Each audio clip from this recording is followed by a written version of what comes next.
함께 보실 말씀 사도행전 2장 1절에서 4절입니다. 사도행전 2장 1절에서 4절까지 말씀, 신약성경 188쪽이 되겠습니다. 우리 다 같이 합독합니다. 오순절날이 이미 이름에 그들이 다 같이 한 곳에 모였더니 호련히 하늘로부터 급하고 강한 바람 같은 소리가 있어 그들이 앉은 온 집에 가득하며 마치 불의 혀처럼 갈라지는 것들이 그들에게 보여 각 사람 위에 하나씩 임하여 있더니 그들이 다 성령의 충만함을 받고 성령이 말하게 하심을 따라 다른 언어들로 말하기를 시작하니라. 아멘. 여러분에게 예수님 안에서 좋은 일들이 풍성하기를 축원합니다. 하나님이 함께 하십니다. 하나님이 우리를 도와주십니다. 여러분, 예수님께서 십자가에 못 박히시고 죽으신 지 사흘 만에 부활하셨습니다. 그리고 40일 동안 제자들과 함께 하시면서 하나님의 나라 일을 가르치셨습니다. 이제 예수님께서 승천하실 때가 되자 제자들에게 중요한 약속을 하셨어요. 사도행전 1장 4절에서 5절 다 같이 사도와 함께 모이사 그들에게 분부하여 이르시되 예루살렘을 떠나지 말고 내게서 들은 바 아버지께서 약속하신 것을 기다리라. 요한은 물로 세례를 베풀었으나 너희는 몇 날이 못되어 성령으로 세례를 받으리라 하셨느니라. 아멘. 여러분, 예수님은 제자들에게 성령을 보내시겠다고 약속하셨어요. 예수님은 제자들이 보는 앞에서 하늘로 올라가셨습니다. 제자들은 예수님의 말씀에 순종해서 마가의 다락방에서 기도하기 시작했습니다. 처음에는 많은 사람들이 모였을 것으로 추측됩니다. 하지만 시간이 지나면서 기도의 자리를 지키지 못하는 사람들이 있었고 120명만 남아서 한 마음으로 간절히 그리고 끈질기게 기도했습니다. 마침내 오순절이 되었습니다.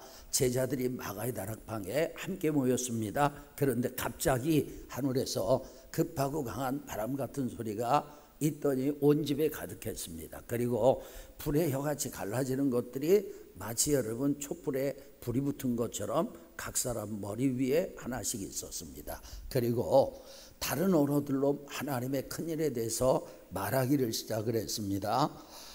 성령께서 역사하신 것이죠. 이 일로 인해서 예루살렘에 소동이 일어났고 사람들이 모였어요. 베드로가 설교했습니다. 설교의 내용은 너희가 십자가에서 못 박혀 죽인 예수가 바로 성경에 약속하신 그리스도다, 메시아다, 구원자다, 그 내용이었어요. 그 설교를 들은 사람들의 마음에 찔림이 있어가지고 형제들아 우리가 어찌할꼬 하고 소리쳤습니다. 그리고 그날 많은 사람들이 세례를 받았고 제자의 수가 3,000이나 더했습니다. 여러분, 성령님은 하나님이십니다. 창조주이시며 복음을 우리에게 적용해서 우리를 구원하신 분입니다. 여러분, 성령님은요 예수님께서 승천하신 후에 사도행전 2장에서 공식적으로 예수님과 바톤 터치를 하신 것입니다. 그리고 교회 가운데 임하셨어요. 오늘 설교는 우리를 향한 성령님의 9가지 사역입니다. 설교학에서는 돼지를 3가지만 잡아라, 많이 잡으면 4가지 잡아라 그랬는데 원래 제가 11가지였는데 2가지를 줄였습니다. 우리를 향한 성령님의 9가지 사역, 무슨 사역이냐? 첫째, 우리에게 예수님을 증언하십니다. 성령님은요 우리를 진리 가운데로 인도하세요. 그런데 예수님은 내가 곧 길이요 진리요라고 말씀하셨어요. 그래서 성령님은 우리를 예수님께로 인도를 하시는데 요한복음 15장 26절 다 같이 내가 아버지께로부터 너희에게 보낼 보혜사 곧 아버지께로부터 나오시는 진리의 성령이 오실 때에 그가 나를 증언할 것이요. 아멘. 예수님은요 자신이 하늘로 가시면 성령께서 오시는데 성령께서 오셔서 예수님을 증언할 것이라고 말씀하셨어요. 여러분, 한 설교자가 구원 설교를 합니다. 복음을 설교합니다. 그런데 어떤 사람들은요 그 설교를 듣고 예수님을 믿게 됩니다. 왜 그런 일이 일어나냐면 그들에게 성령께서 역사하셔서 내면에서 예수가 구주라고 예수가 메시아라고 증언하시기 때문이에요. 그런데 많은 사람들은 그 설교를 듣고 예수님을 믿지 않습니다. 왜 그럴까요? 그들 가운데 성령의 역사가 없기 때문에 그래요. 빌리 그리함 목사님께서 영국 런던에서 부흥회를 하셨어요. 사람들이 얼마나 모이는지 연일 10,000명 이상 모였고 마지막 날에는 10만 명 이상이 모였습니다.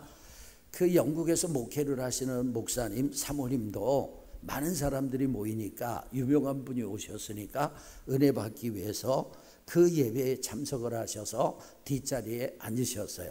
그런데 잠시 후에 사모님 옆자리에 남자분이 앉았는데 얼굴을 보니까 믿는 냄새가 전혀 안 나는 거예요. 그리고 잠시 후에 또 다른 남자가 왔는데 그 남자는 술 냄새도 약간 나는 것 같습니다. 두 사람은 서로 모르는 사람인데 금방 친해져 가지고요. 설교 시간에 잡담을 합니다. 저 목사 설교 다 거짓말이야. 그럼 저거 헌금 많이 하라고 하는 소리야. 목사님 사모님은 대단히 언짢았어요. 왜냐하면 그 사람들이 믿으러 온 것이 아니라 비방하러 온 사람들이었습니다. 설교 시간 내내 불평하고 쑥덕거렸어요. 그런데 설교 중에 갑자기 조용해졌습니다. 혹시 잠들었나 하고 쳐다봤더니 두 사람 다 두 눈을 멀뚱멀뚱 뜨고 있어요. 이제 빌리 그리함 목사님께서 설교를 마치면서 마지막으로 누구든지 이제부터 예수를 그리스도로 믿을 사람은 자리에서 일어나서 앞으로 나오세요. 이렇게 얘기를 했어요. 그러니까 그 옆에 앉아있던 한 사람이 벌떡 일어나더니 옆 사람 보고 하는 얘기입니다. 나는 앞으로 나갈 것인데 당신의 마음은 어떻소? 그랬더니 그 사모님 바로 옆에 앉아있던 남자가 머뭇머뭇 우물쭈물하더니 예 나도 나가야죠 하면서 일어나서 자기 양복 안주머니에서 돈 지갑을 꺼내서 목사님 사모님에게 주는 거예요. 부인 이 지갑 받으세요. 웬 지갑입니까? 부인의 돈 지갑을 제가 좀 전에 훔쳤습니다. 그런데 저 강단에 나가면서 주인에게 돌려드립니다. 이렇게 얘기를 하고 앞으로 나갔어요. 여러분 그들이 설교를 들을 때 성령께서 그들 마음 가운데 예수가 진리다, 예수가 구원이다, 예수가 메시아다 증언해 주신 줄로 믿습니다. 그래서 그들이 예수님을 영접하게 된 것입니다. 여러분 우리가 예수님을 믿게 된 것은 설교자가 설교를 잘해서 믿는 것이 절대 아니에요. 설교자가 진리를 선포할 때 설교자가 복음을 외칠 때 그때 성령님께서 우리 마음속에서 예수님이 구주라고 증언을 해주시기 때문에 믿게 된 것입니다. 고린도전서 12장 3절 다 같이 또 성령으로 아니하고는 누구든지 예수를 주시라 할 수 없느니라. 아멘. 성령으로 아니하고는 예수님을 주라고 할 수가 없어요. 우리가 예수님을 믿게 된 것은 우리의 종교성이 뛰어나고 남들보다 영적인 이해력이 뛰어나서 복음을 이해하고 믿게 된 것이 아니라는 것입니다. 성령님이 우리 안에서 예수님을 증언해 주셨기 때문에 믿게 된 것입니다. 할렐루야. 그러니까 우리가 구원받은 것은 하나님의 은혜로 받은 것이고 하나님의 선물이에요.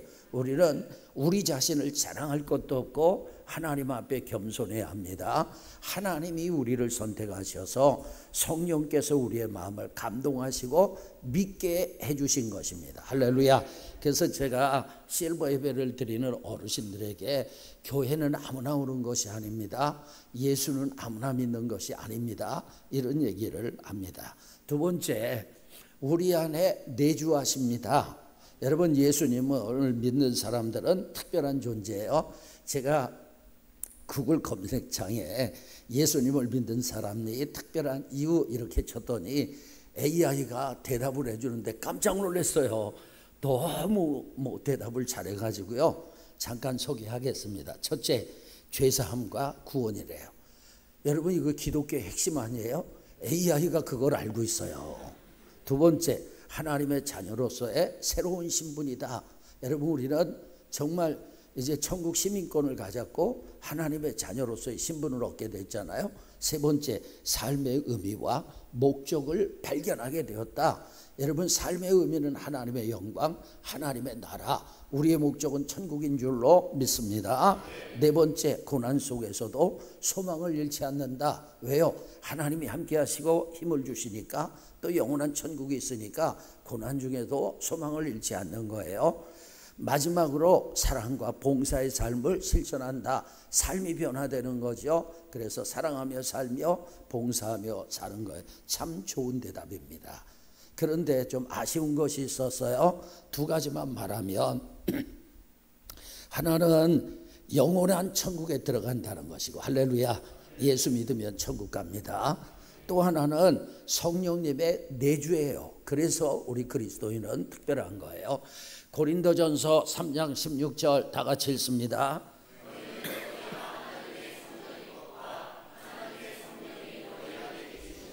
알지 못하느냐. 아멘. 여러분, 예수님을 믿는다는 것은 놀라운 일입니다. 그 이유는 성령님의 내주 때문인데, 내주가 무슨 말이냐? 안에 거하신다, 그런 얘기예요. 여러분, 성령님은 전지전능하신 하나님이십니다. 그렇게 믿으시지요? 그런데 우리가 예수님을 믿으면 성령님이 우리 안에 오셔서 우리 몸을 성전 삼으시고, 할렐루야, 우리와 함께 사시는 것입니다. 그러니까 하나님과 우리가 영원한 연합을 이루는 엄청난 사건이 일어나는 거예요. 그래서 여러분, 예수 믿는 사람이 특별한 것입니다. 세 번째, 우리를 성화시킵니다. 성화는 신자가 점진적으로 하나님의 거룩한 성품을 닮아가는 과정을 말합니다. 성화는 단회적인 사건이 아니라 구원받은 신자가 일생 동안 예수 그리스도의 형상을 닮아가도록 변화되는 지속적인 과정이에요. 그러니까 신앙생활은 일생 동안 예수님을 닮아가는 과정입니다. 여러분, 성화에서 주체가 누구냐? 이게 중요합니다. 어떤 사람은 믿는 사람이라고 말하는데 맞는 말 같지만 100점은 아닙니다. 여러분, 성화는요, 성령님의 역사와 우리의 순종으로 이루어지는 거예요. 아멘. 여러분, 성령님은 죄에 대해서, 의에 대해서, 심판에 대해서 세상을 책망하십니다. 우리가 죄를 범하잖아요. 그러면 우리를 책망하시는 거예요. 마음에 찔림을 주시는 거예요. 그래서 죄와 우리를 분리시키시는 것입니다. 할렐루야. 여러분, 그리고 예수님을 닮아가게 하세요. 우리가 변화돼야 돼요. 여러분, 예수 믿으면, 따라합시다. 예수 믿으면 변화돼야 한다. 언제까지 변화돼야 돼요? 주님 앞에서는 그날까지 새로워져야 돼요. 누굴 닮아가야 돼요? 예수님을 닮아가야 돼요. 이걸 성화라고 하는 것입니다. 그런데 우리가 변화되지 않잖아요. 그러면 하나님께서는 모든 환경, 주변의 사람들, 그리고 사건과 사고 등 모든 것을 안배하셔서 때로는 우리를 징계하세요. 때로는 우리를 훈련하세요. 때로는 우리를 책망하시고 때로는 우리를 가르치시는 거예요. 이것이 성화입니다. 강동구에서 목회를 하셨던 제 선배님 교회에 평생 교회 생활을 했지만 변화되지 못했는데 교회 오래 다녔어요. 그리고 리더십이 있어요. 그래서 교회 장로가 돼서 교회를 좌지우지한 사람이 있었습니다. 목사님께서 수십 년 동안 그 사람 때문에 너무너무 힘드셨어요. 얼마나 힘드셨는지 그 장로가 죽고 장례식을 하게 됐습니다. 목사님이 입관식 설교를 하면서 그의 자녀들에게 당신들 아버지처럼 살지 말라고 설교를 했습니다. 아니, 어떻게 살았으면 목사님이 남의 장례식에서 그런 설교를 할 수 있겠어요? 이분이 얼마나 성화가 되지 않았으면 자녀들에게 그런 소리를 듣게 합니까? 여러분, 일생 교회를 다녔지만 그렇게 변화되지 않았다. 그 얘기는 거듭나지 못했다는 거예요. 거듭난 그리스도인은 평생 성화되어 가야 합니다. 시간이 갈수록 예수님을 닮아가야 합니다. 할렐루야. 근데 그 일을 누가 하신다고요? 성령께서 하시는 거예요. 네 번째, 우리가 하나님의 자녀임을 증거합니다. 로마서 8장 15절 다 같이 읽습니다. 너희는 다시 무서워하는 종의 영을 받지 아니하고 양자의 영을 받았으므로 우리가 아빠 아버지라 부르짖느니라. 아멘. 여러분, 믿음이라는 것이 참 신기해요. 하나님의 존재 자체를 부정했던 사람에게 하나님의 은혜가 임하게 되면 하루아침에 하나님의 존재를 인정해요. 하나님의 능력을 인정해요. 하나님의 구원의 역사를 인정해요. 그리고 이 성경 말씀 전체가 진리라는 것을 믿습니다. 아멘. 그리고 여러분, 지금까지는 나하고 전혀 상관없던 하나님을 갑자기 아버지라고 부르기 시작을 합니다. 그렇게 믿어집니다. 아버지라고 부르는데 전혀 어색하지 않습니다. 주기도문을 할 때 예전 같으면 하늘에 계신 우리 아저씨 이래야 되거든요. 그런데 하늘에 계신 우리 아버지라고 불러도 전혀 거짓도 없고 그것이 참으로 고백되어집니다. 어떻게 이런 일이 일어나느냐? 그 이유는 성령님께서 우리에게 양자의 영을 주셨기 때문에. 할렐루야. 여러분, 예수 믿는 사람은 종의 영을 받은 것이 아니라 아들의 영을 받은 줄로 믿습니다. 그래서 하나님을 아버지로 부르겠대요. 김상목 목사님께서 80세 되신 육천 고모님께 복음을 전할 때 이래요. 고모님께서는 60년 동안 불교를 믿으셨어요. 목사님 물으셨습니다. 목사님, 고모님, 이제 60년이나 믿으셨으니까 지금쯤 돌아가시면 극락 간다는 자신이 있으세요? 그걸 어떻게 자신하니? 그저 그러길 바랄 뿐이지. 그래서 목사님이 말했습니다. 고모님도 오늘 돌아가시면 천국 갈 자신을 얻을 수 있어요. 그 얘기를 좀 해드릴까요? 그러면서 복음을 전했더니 고모님이, 그래? 하나님이 나를 사랑하셔? 예수님이 나를 위해서 돌아가셔서 내 모든 죄를 사해 주셔서 그러면 내가 하나님을 믿지 않을 이유가 없지. 나도 영원한 생명을 받을래. 그래서 예수님을 영접하고 성령을 받으셨어요. 60년 불교를 믿어오던 분이 갑자기 하나님이 아버지로 믿어진 것입니다. 그리고 87세에 돌아가셨는데 너무나 아름다운 모습으로 하나님 아버지께로 가셨어요. 어떻게 여러분, 60년을 불교 믿던 분이 하루아침에 하나님이 아버지로 믿어집니까? 60년을 불교 믿던 분이 어떻게 하루아침에 자기가 하나님의 딸이라고 믿어집니까? 그것도 진심으로 성령께서 역사하신 거예요. 내가 하나님의 자녀인 것을 내 안에서 증언해 주시는 것입니다. 다섯 번째, 성령님은 다 같이 우리를 도와주십니다. 로마서 8장 26절 함께 읽습니다. 이와 같이 성령도 우리의 연약함을 도우시는. 됐습니다. 성령님은 우리의 연약함을 도우십니다. 때로는 우리가 어떻게 기도해야 할 바를 알지 못할 때 성령께서는 우리의 기도를 도와주시는 줄로 믿습니다. 특히 여러분, 방언 기도 많이 하시기를 바랍니다. 우리가 무슨 기도를 하는지 몰라도 성령님께서 가장 정확하게 가장 필요한 기도를 해주시는 거예요. 따라합시다. 성령님은 보혜사이시다. 여러분, 보혜사는 어느 절 이름이 아닙니다. 헬라어로 파라클레토스, 곁에서 돕는 자, 그런 의미예요. 그러니까 성령님은 우리 곁에서 우리를 도와주세요. 사도행전 1장 보니까 성령이 임하시면 우리가 권능을 받습니다. 그러니까 성령님은 우리에게 권능, 권세와 능력을 주셔서 우리를 도와주시는데, 어떤 능력을 주셔서 우리를 도와주시느냐? 첫째, 변화시키는 능력이에요. 그래서 여러분, 마귀의 자식이 하나님의 자녀가 됩니다. 지옥 갈 사람이 천국 갈 사람으로 변화됩니다. 그리고 우리의 삶도 변화돼요. 아멘. 두 번째, 사역을 위한 능력을 주세요. 하나님의 일을 할 수 있는 힘과 은혜와 물질을 주시는 것입니다. 세 번째, 내적인 평안과 위로의 능력을 주십니다. 여러분, 성령 충만해 보세요. 그러면 마음에 의와 평강과 희락이 넘치게 돼요. 내면의 안정감이 생겨요. 내면의 평안이 있습니다. 내적 천국, 마음의 천국을 누리게 됩니다. 네 번째, 진리로 인도하고 진리를 깨닫게 하는 능력이에요. 그러니까 성령님은 우리를 진리 가운데서 행하게 하세요. 다섯 번째, 기도와 예배의 능력입니다. 기도할 수 있도록 마음의 부담도 주시고, 기도하면 기도할 수 있는 제목도 주시고, 기도를 인도해 주시는 거예요. 예배를 드릴 때 성령께서 감동하셔서 은혜 받는 거예요. 여러분, 제 아내가 제 설교를 30년 넘게 들었잖아요. 그런데도 지금도 은혜 받는데요. 여러분, 제가 잘나서가 아니라 성령께서 역사하시면 은혜가 되는 거예요. 아멘. 여러분, 남들보다 힘이 몇 배가 센 청년이 있었어요. 그런데 이제 성령께서는 우리에게 하나님의 복음을 증거하고 하나님의 나라, 하나님의 교회의 유익을 위해서 능력을 주시는데 그 얘기를 하는 것입니다. 남들보다 힘이 몇 배 센 청년이 있었는데 어느 날 신문에서 구인 광고를 읽었습니다. 벌목공 구합니다. 체격과 힘이 좋은 사람 우대.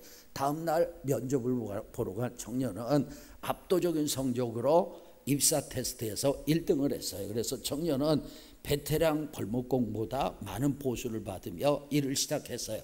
최고의 벌목공으로 대우를 받으니까 기분이 좋아가지고 열심히 일하고 혼자 몇 사람분의 일을 했어요. 그렇게 몇 년이 흘렀습니다. 사장님이 사장실로 부르는 것입니다. 승진할 때가 됐나 싶어서 갔는데 사장은 오히려 해고 통보를 했어요. 어째서죠? 저보다 벌목을 더 잘하는 사람이 들어왔나요? 자네는 여전히 최고의 벌목공이네. 하지만 저기 창밖을 보게. 창밖을 본 청년은 깜짝 놀랐어요. 자신이 몇 날 며칠을 걸려도 자르지 못할 거대한 나무들을 한 대의 벌목기계가 순식간에 자르고 있었어요. 여러분, 벌목공이 아무리 노력을 해도 기계를 이길 수 없죠. 사람은 한계가 있어요. 좋은 기계가 있으면 그 기계를 사용하는 것이 훨씬 현명한 것이잖아요. 신앙생활도 이 원리가 적용됩니다. 내가 아무리 노력해도 한계가 있습니다. 여러분, 스스로 힘으로 죄와 싸워 이길 수 없어요. 그러나 보혜사 성령께서 도와주시면 넉넉히 이기는 줄로 믿습니다. 우리의 인생에는요, 내가 해결할 수 없는 큰 산 같은 문제들이 계속해서 다가옵니다. 그런데 성령께서 도와주시면 큰 산도 평지가 되는 줄로 믿습니다. 성령님의 능력은 우리의 한계를 초월합니다. 그러므로 여러분, 기도하시고 성령에 충만하시고 성령의 도움을 구하시기를 바랍니다. 성령님은 저와 여러분 곁에서 우리를 도와주시는 분이에요. 여섯 번째, 우리가 예수님의 무엇을? 성품을 담게 하십니다. 갈라디아서 5장 22절 23절 다 같이, 오직 성령이 너희와 희락과 화평과 오래 참음과 자비와 양성과 충성과 온유와 절제니 이 같은 것을 금지할 법이 없느니라. 아멘. 여러분, 감나무 심으면 뭐가 열려요? 감이 열려요. 밤나무 심으면 뭐가 열려요? 밤이 열려요. 성령 충만하면 성령의 열매가 열립니다. 이 성령의 열매 9가지를 보세요. 예수 그리스도의 성품이 성령을 통해서 신자들에게 나타나는 덕목입니다. 여러분, 우리가 즐겨 부르는 찬양 가운데 약할 때 강함 되시는 이라는 찬양이 있습니다. 이 곡은 데니스 저니건이라는 분이 자신의 신앙의 간증을 담아서 만든 곡이에요. 원래 이분은 동성애에 빠져 인생의 밑바닥을 헤매던 분입니다. 너무 고통스러워서 자살 시도도 했습니다. 그러던 중에 한 집회에 참석해서 말씀을 듣다가 회심하게 됐어요. 자신의 죄를 철저하게 회개하고 참 평안을 얻은 뒤에 성령의 능력으로 동성애 늪에서 빠져나왔어요. 그리고 그 은혜를 기억하면서 이 곡을 만든 것입니다. 이 곡은 이렇게 시작하죠. 약할 때 강함 대신에 원가사는 이렇습니다. 내가 약할 때 주님은 나의 능력이십니다. 여러분, 사실 우리는요, 성령의 열매를 맺을 수 있는 능력이 없는 연약한 존재들입니다. 가지가 열매를 맺으려고 노력해서 열매가 열리는 게 아니라 그냥 나무에 붙어 있으면 때가 되면 저절로 열매가 열리게 되는 거예요. 마찬가지로 나는 약해서 예수님의 성품의 열매인 성령의 열매를 맺을 수가 없으나 예수님께 붙어 있으면 성령께서 저절로 열매 맺게 하시는 거예요. 아멘. 그래서 여러분, 성품이 달라지는 거예요. 인격이 달라지는 것입니다. 일곱 번째, 우리가 영적 싸움에 승리하게 하십니다. 에베소서 6장 17절 다 같이, 성령의 검 곧 하나님의 말씀을 가지라. 아멘. 여러분, 하나님의 말씀은 무기입니다. 영적인 무기예요. 영적 싸움의 무기인 이유가 뭐냐면 하나님의 말씀은 진리와 비진리를 분별할 수 있는 능력이 있기 때문에 그래요. 마귀는 거짓과 기만의 명수입니다. 제가 세상을 살다 보면 여러분도 마찬가지일 거예요. 간혹 당혹스러울 때가 있어요. 마치 소문 게임을 하는 것 같아요. 예전에 허참 씨가 진행했던 가족 오락관 있잖아요. 거기서 이런 게임을 했습니다.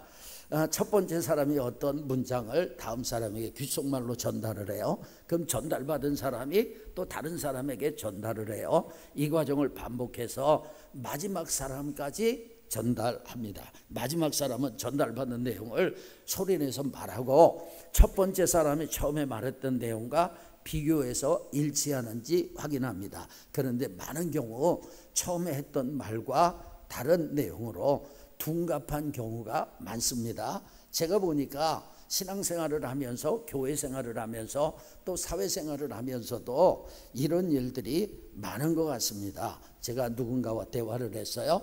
누군가와 어떤 일을 했습니다. 상담을 했습니다. 그런데 그 내용이 다른 사람을 통해서 제게 다시 전달이 되는데 내용이 과장되거나 축소되거나 왜곡되거나 그런 경우가 종종 있습니다. 제가 볼 때 일부러 그런 건 아닌 것 같은데 한 사람 한 사람 건너갈 때마다 말이 비틀어지는 거예요. 그래서 결국은 돌아서 왔을 때는 제가 했던 말하고 전혀 반대되는 내용의 말이 저에게 전달되는 그런 경우도 있습니다. 또 자기가 불리하게 되면 사람은요 자기를 변호해야 되잖아요. 그러니까 자기를 변호하기 위해서 말을 비틀어서 하는 경우가 있는 것입니다. 하지만 사람들은요 그것이 진리인지 비진리인지 그것이 진실인지 거짓인지 그것을 잘 분별하지 못합니다. 여러분 하나님의 말씀은 성령의 검입니다. 아멘. 검은요 공격무기이자 방어무기입니다. 하나님의 말씀은 성령의 인도를 통해서 사용해야 영적인 무기가 되는 거예요. 성령님은 하나님의 말씀을 깨닫게 하시고 하나님의 말씀 우리의 삶에 적용하시고 말씀을 통해 능력 있게 역사하시는 줄로 믿습니다. 우리는요 영적 전쟁의 현장에 있습니다. 하루에도 수많은 영적인 공격을 받고 있어요. 이 싸움에서 승리하려면 하나님의 말씀과 성령으로 충만하기를 축원합니다. 그래야 성령의 검을 갖게 되고 영적인 싸움에 승리할 수 있어요. 여러분 어느 날 종교교육자 루터에게 학생들이 찾아왔어요. 선생님 어떻게 하면 그렇게 많은 사탄의 시험과 유혹을 쉽게 이길 수 있습니까? 물었어요. 루터가 대답했습니다. 사탄이 자주자주 내 마음의 문을 두드리면서 문을 열라고 소리칠 때가 있다네. 그럴 때마다 나는 나가서 마귀에게 말했지. 전에는 이 집에 루터가 살고 있었는데 이제 예수님께서 계시네. 자네는 집을 잘못 찾아온 거야. 그러면 마귀는 크게 놀라서 도망가 버렸습니다.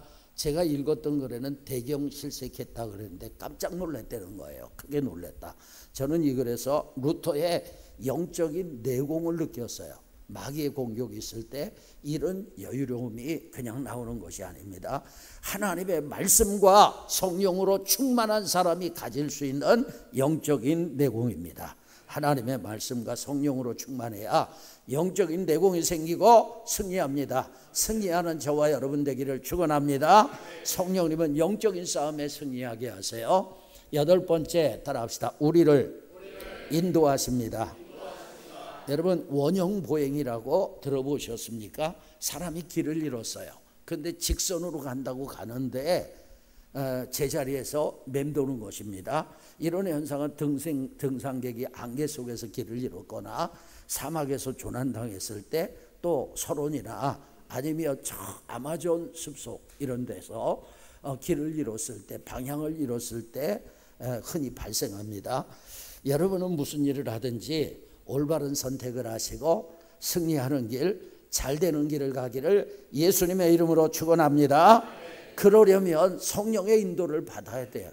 여러분 인생은 선택의 연속이에요. 그런데 안타깝게도 우리는 언제나 지혜롭게 승리하고 잘 되는 길을 선택할 수가 없습니다. 우리는 무엇을 선택할 때 나도 모르게 원형 보행을 한다는 거예요. 그래서 여러분 보세요. 이렇게 몇 번 결혼했다 이혼했다 이러는 분들이 있잖아요. 있는데 사람을 보는 눈이 바뀌질 않아요. 그래서 첫 번째 결혼했던 사람하고 이혼해가지고 두 번째 결혼했는데 똑같은 사람하고 결혼합니다. 그 원형 보행을 하는 거예요, 인생을. 어느 목사님이 미국에 간 지 얼마 안 됐는데 어디 길을 찾는데 못 찾겠더래요. 그래서 어떤 분에게 물어봤더니 그분이 여기는 길이 복잡하니까 자기가 거기까지 데려다 주겠다고, 그리고 비 오는 날인데 목적지까지 데려다 준 것입니다. 여러분, 우리가 인생을 살면서 그렇게 친절한 사람 만나기 쉽지 않습니다. 근데 중요한 것은 인생길입니다.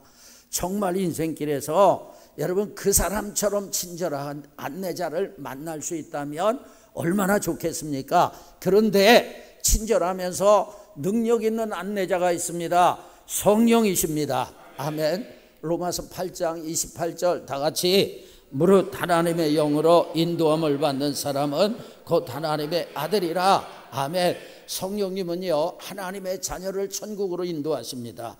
성령님은 하나님의 자녀들을 하나님이 원하시는 길로 인도하십니다. 아멘. 여러분, 그래서 우리가 중요한 것은 이 땅에서 우리가 성령님을 인정하는 거예요. 성령의 음성에 귀를 기울이고 그분의 인도함을 따라 사는 것입니다. 제 둘째 아들이 프랑스에서 음악 공부하고 있는 것은 아시죠? 지금 이제 방학이 돼가지고 잠시 나와 있어요. 근데 저는 제 아들의 미래를 모르겠어요. 도저히 모르겠어요. 모르겠지만 한 가지 확신하는 것이 있어요. 뭐냐면 하나님께서, 성령님께서 저 아들의 발걸음을 인도하고 계시는구나. 아멘. 여러분, 장신대 합격할 때 꿈속에서 하나님께서 도장을 탁 찍어줬는데 장신대 합격이라고 써 있었어요. 그래서 자기가 합격할 것을 미리 알게 됐어요. 또 프랑스 유학을 위해서 학교는 합격을 했는데 비자를 받아야 되잖아요. 비자를 받아야 되는데 프랑스에서는 두 가지 비자를 받아야 돼요. 먼저 학생 비자를 받고 그 다음에 거주할 수 있는 비자를 받아야 되는데, 이 학교에서 서류 처리를 늦게 해줘가지고 학생 비자를 먼저 받아야 되는데 인터뷰 날짜가 학생 비자 인터뷰 날짜보다 프랑스 대사관 비자 날짜가 먼저 잡힌 것입니다. 이렇게 되면 여러분, 프랑스 대사관에서 학생 비자가 없기 때문에 비자를 내주지 않으면 유학을 갈 수가 없는 거예요. 그런데 대사관 인터뷰 이틀 전에 학생 비자 내주는 그 인터뷰하는 곳에서 연락이 왔어요. 어떤 사람의 인터뷰가 취소됐는데 그 시간에 올 수 있느냐. 그래가지고 정상적으로 학생 인터뷰가 비자가 나오고 대사관 비자가 나와서 프랑스에 유학 가서 2년을 공부했습니다. 할렐루야. 저는 하나님의 인도하심, 도우심이라고 믿습니다. 그리고 이제 이번에는 2년 과정을 마치고 또 좀 공부를 하려고 학교 시험을 봤는데 시험에서 떨어졌는데 이상하게 붙었습니다. 어떻게 붙었느냐?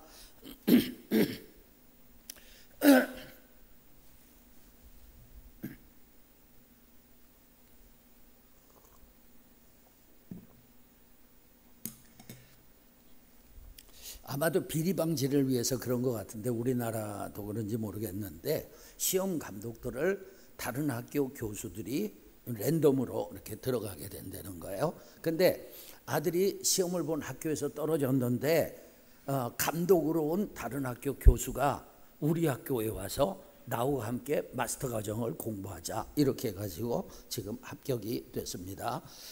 저는 이런 것을 보면서 하나님께서 제 아들 하은이를 걸음을 인도하고 계신다고 확신합니다. 여러분, 성령님은 우리를 인도하십니다. 9번째 마지막입니다. 우리의 몸을 부활시키십니다. 우리의 몸을 어떻게 한다고요? 여러분, 저는 예수님의 재림이 기대가 돼요. 나팔 소리가 나고 예수님께서 구름 타고 공중 강림하실 때 여러분, 제가 죽어 있어요. 그러면 어떻게 되죠? 부활해가지고 하늘로 쫙 올라갑니다. 제가 살아 있어요. 그러면 산채로 공중으로 쫙 올라갑니다. 저는요, 꼭 예수님께서 예배 시간에 강림하셨으면 좋겠어요. 왜냐하면 예배 시간은 제가 아무래도 제일 성령 충만하지 않겠어요, 다른 때보다. 여러분들도 다른 때보다 성령 충만하지 않겠어요? 그러니까 구원의 확신이 있는 사람은 예수님의 재림이 기다려져요. 정말 기대가 됩니다. 그때 성령님께서 저의 몸을 부활시키시는 거예요. 로마서 8장 11절 다 같이 읽습니다. 죽은 자 가운데서 살리신 이의 영이 너희 안에 거하시면 그리스도 예수를 죽은 자 가운데서 살리신 이가 너희 안에 계시는 그의 영으로 말미암아 너희 죽을 몸도 살리시리라. 아멘. 하나님 아버지께서 성령으로 예수님을 부활시키셨는데 예수님이 재림하실 때 우리도 부활시키시는데 그의 영으로 말미암아 성령으로 죽을 몸도 살리시는 줄로 믿습니다. 우리를 부활하게 하실 성령님을 찬양합니다. 자, 오늘은 우리를 향한 성령님의 9가지 사역을 말씀드렸어요. 이제 우리가 할 일은 나를 둘러싸고 계시는 성령님을 인정하고 성령으로 충만하고 성령의 인도에 순종하며 성령과 동행하는 것입니다. 그분에게 다 맡기세요. 아멘. 어떤 모범적인 부부 얘기를 할게요. 두 사람이 결혼하면서 남편이 지켜야 할 것 3가지를 정했습니다. 첫째, 음식은 아내가 해주는 대로 먹는다. 두 번째, 월급을 받으면 바로 아내에게 가져다 준다. 세 번째, 집안의 중요한 일은 아내가 결정하도록 한다. 그렇게 해가지고 살았어요. 그런데 남편은 이 3가지 원칙을 다 지켰지만 첫 번째 원칙과 두 번째 원칙은 지키기가 쉬웠대요. 근데 세 번째가 어렵더라는 거예요. 모든 중요한 결정은 아내가 내린다. 반면에 아내 되시는 분은 이 3가지 원칙을 지키며 살아가는데 굉장히 힘들었다고 합니다. 첫째는 남편이 한 번도 바깥 음식에 대해서 불평하지 않아가지고 그것이 만족스러운 것인지 불만족스러운 건지 알 수가 없어가지고 지금까지 식탁에 신경을 쓰고 최선을 다하고 있다는 거예요. 그리고 규모 있는 생활을 위해서 자기가 월급 관리를 해야 돼요. 그 다음에 중요한 결정을 내가 내려야 되니까 그래서 인생이 억울한 생각이 들었습니다. 왜냐하면 일이 생기면 늘 신경 써야 하는 것은 자신이니까. 자신이 모든 짐을 지고 산다고 생각을 한 거예요. 그러다가 어느 시점이 되자 아내는 남편에게 중요한 결정을 위임했습니다. 그리고 이제는 참 평안하게 살게 되었다. 그런 글을 읽었어요. 우리는 자신이 무엇인가 결정하며 살아야 행복하다고 생각하는데 여러분 그렇지 않습니다. 자신보다 현명한 사람에게 맡기며 살아가는 것이 훨씬 지혜로운 줄로 믿습니다. 성령님은요 하나님의 깊은 것까지 통달하셨어요. 지혜의 근본이세요. 그런데 언제나 우리 안에서 우리를 도와주시길 원하세요. 우리를 인도하시길 원하세요. 그냥 맡기면 되는 거예요. 아멘. 여러분 요즘은 내비게이션이 나와가지고 저 전라도 산골짜기까지 경상도 산골짜기까지 그냥 자동차 운전하고 신경 쓸 필요가 없어요. 그런데 자동차에 내비게이션이 있는데 내가 지도를 가지고 지도를 찾아가면서 신경 쓰면서 이 길이 맞나 저 길이 맞나 고속도로의 번호를 보면서 이렇게 가면 피곤한 것입니다. 그냥 내비게이션에서 좌회전 그럼 좌회전하는 거예요. 우회전 그럼 우회전하는 거예요. 직진 그럼 직진하는 거예요. 여러분 성령님께 모든 것을 맡기시고 가볍게 살기를 주님의 이름으로 축원합니다.